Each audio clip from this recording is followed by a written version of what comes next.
Good morning साथीहरू, good morning साथीहरू। मैले आँखा पनि खोलेको छैन किन, तर नुहाइसकेको छु।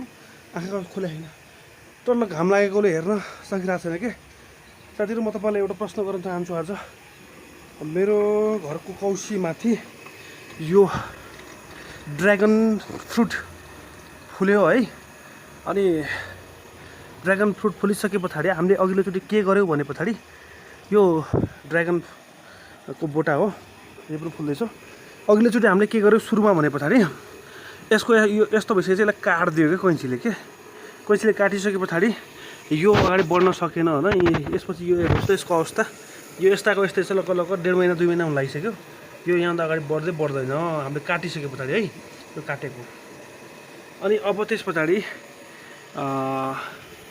यिनलाई हामीले छुन मिल्छ कि मिल्दैन, अनि यिनीहरूको के चाहिँ हुन्छ, अब यो फुल यो दाना लाग्छ कि लाग्दैन, तपाईँहरू जान्ने मान्छेले भनिदिनु होला कमेन्टमा। किनकि हामीलाई थाहा थिएन, यो फर्स्ट टाइम हाम्रो घरमा लागेको हुनाले फल्यो। हामीले सिधै यहाँ तलको यो यस्तो यो फुल यतिखेर यस्तो थियो नि, यहाँ काटिदियो कैँचीले। काटिदिइसके पछाडि यो बढ्दै बढेन है, यहाँ रातो त भइसक्यो। तर आज फेरि यिनीहरू चाहिँ मस्त तरिकाले मौलाना तरिकाले फलिरहेछन्। अब हामीलाई चाहिँ नि केही गर्दैनौँ। अब जे हुन्छ नि आफ्नै तरिकाले फल्छन्। तर यहाँ हेर्नुहोस् न, यो यसको यो फुलेसँगै यो अलिक बढी लोड भएर यहाँ चाहिँ च्यात्तिन थालिसक्यो कि। यसलाई कसरी बचाउने जोगाउने होला भनाइ छ। अब यो फलेपछि बोट बिरुवाहरू आफै निहुरिन्छ, फलेको हाँगो निहुरिन्छ, झुक्छ भन्छन्। हुन पनि हो।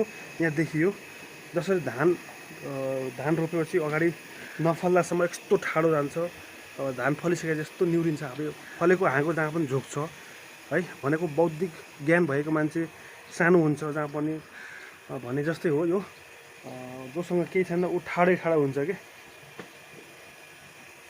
त्यसैले साथीहरूसँग जोसँग ज्ञान छ यो ड्र्यागन फ्रुटको बारेमा